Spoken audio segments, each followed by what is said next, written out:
Hello everyone! Bali may nagtanong kung kumusta daw ba yung radiation therapy ko at kung ano yung mga naging side effects.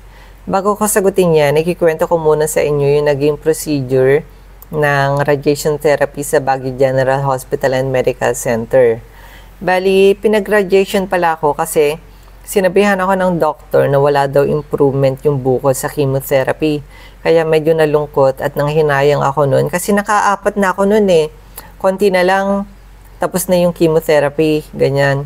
Tapos sabi ko sa sarili ko na sayang lang pala yung hirap na pinagdaanan ko sa chemotherapy kasi grabe talaga yun guys. Tapos sayang din yung effort, yung pagod, tapos yung pera. Tapos ayun, wala ding nangyari. Tapos ayun, wala tayong magagawa. Ayaw akong iwan ng bukol ko. Masyadong mahirap tanggalin yung bukol ko guys. So ayun na. Bali, okay lang sana kung yung maghirap ka tapos may mapapala ka at the end, ganyan. Kaso lang, wala. Kaya sabi ng doctor, muna ako, radiation therapy, ganyan. So, alam ko naka-confine pa ako noon nung sinabi sa akin yon. Hello, sorry nakat yung video kasi nalobat yung phone. Anyway, back to the story. Ang maganda pag na-confine kayo, sila na yung magpa-process ng appointment nyo sa radiation oncology. Kasi nung binigay na nila yung papel sa akin, meron ng schedule para sa CT scan simulation. Tapos nandun na rin yung preparation pag magpapa-CT scan. Bali, pag magpapa-CT scan kayo, kailangan ng 4 hours fasting. Pwede naman daw tubig at uminom ng gamot. Tapos, kailangan nyo din magpasa ng CBC at ng creatinine result. Tapos, bali yung schedule ko is September 26. Tapos, ayun na, nung pumunta na kami sa cancer center ng BGHMC, nagpa-register na kami, tapos nagsulat ng pangalan dun sa logbook, dun sa radiation oncology. Tapos, nung tinawag na ako, medyo pa ako noon hirap maglakad kasi may baston ako noon. Tapos, worried pa ako noon kasi inuubo talaga ako. So, sabi ko sa doctor, kung pwede bang maubo pag CT scan.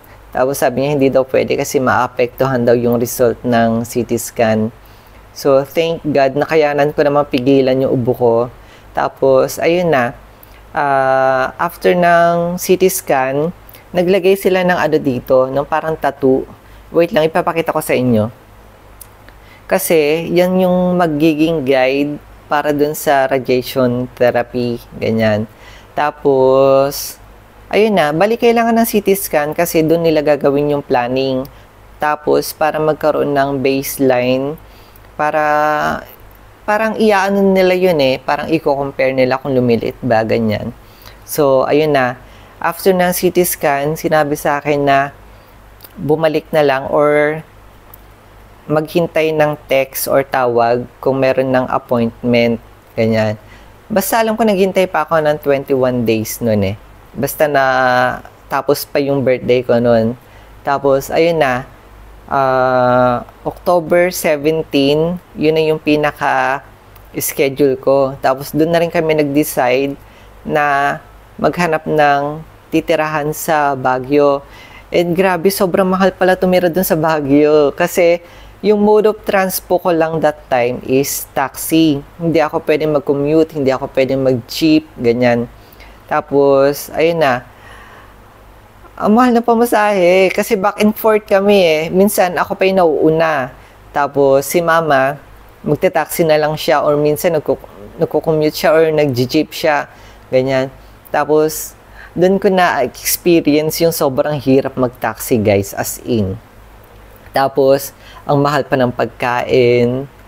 At, ang mahal din ng apartment, ganyan. Kaya, sobrang thank you so much sa lahat ng mga tumulong talaga sa akin. Kilala nyo na kung sino kayo. At, hindi talaga ako mapapagod na mag-thank you sa inyong lahat. Oh my God.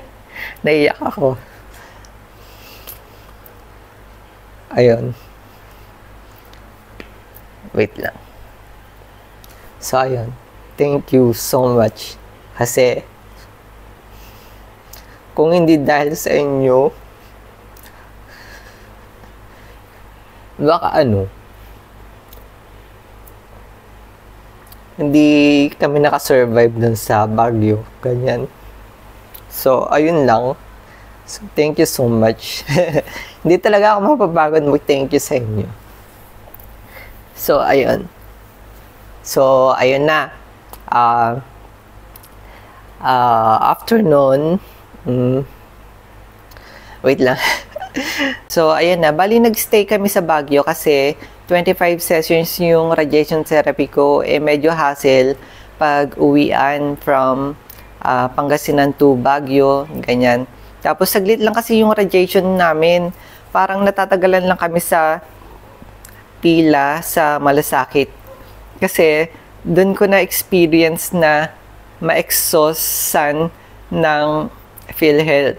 So, ang ginawa ng Cancer Center, sabi nila, gamitin ko daw yung Cancer Assistance Fund, ganun, or Cancer Assistance Fund, ganun. Yun yung ginamit namin since wala nga kaming PhilHealth na magamit that time kasi napagod na siya. Ganyan. So, nung nag-radiation na kami, October 17, wala, nakahiga ka lang doon. Tapos, sobrang worried din ako ulit noon kasi baka ubuhin nga ako. Tapos, pagpasok ko doon sa room, sobrang lamig. Tapos, itataas pa yung damit mo kasi doon nila itatapat yung light, yung laser, doon sa tattoo na ginawa nila.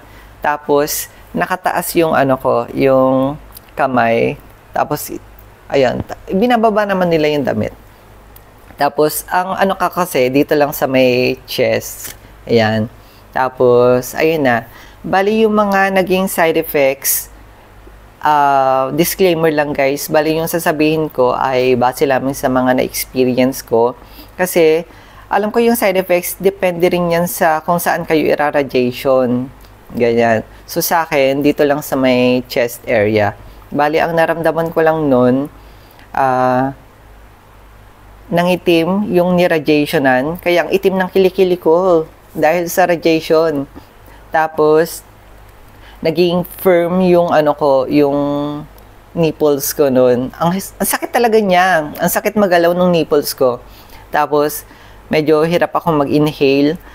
Yung parang magaganon. Kasi parang uncomfortable dun sa chest. May uncomfortable na mararamdaman. Ganyan. Tapos, so pag nagbalat na rin yung ni-radiationan, kasi mangingitim tapos magbabalat yun eh. Huwag nyo daw kukut-kutin or huwag nyong ifo-force na tanggalin yung balat. Ganyan. Tapos, ang advice din ng mga doctor, gumamit ng unscented or alcohol-free na lotion.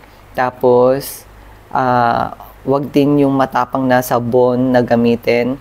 Bawal kochik, ganyan. Basta parang, ang inilagay lang nila is parang Cetaphil, Johnson & Johnson, para mga ganun. Basta yung mga mild lang na fragrance-free na sabon, ganyan.